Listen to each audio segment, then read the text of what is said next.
How to make a copy using your HP Deskjet 4252e printer.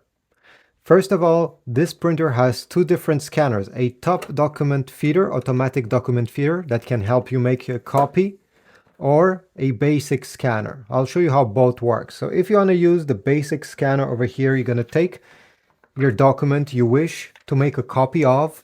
You're going to put it facing down, and you're going to make sure to align the paper, okay, right here, with the top left corner. So make sure that both corners are touching over here. And then close the lid. If you intend to use the automatic document feeder because you want to scan and copy many pages at the same time, you're going to open this flap. These are two guides that you need to push on the extremity, so just like that. Take your paper or your stack of paper, make sure it's aligned, and you're going to glide it with the part you want to make a copy of facing up.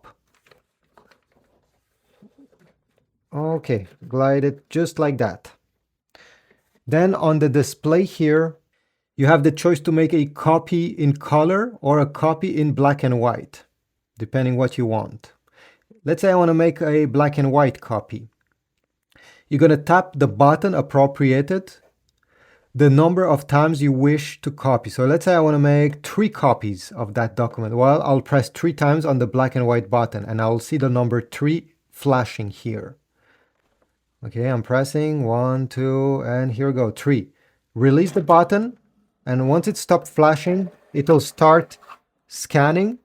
Here we go. You see, the paper will go inside, it will get scanned, and the documents will come out of here. So you can extend this, and this is about it. Thanks for watching. Please leave a like, subscribe, comment, and I'll see you in the next video.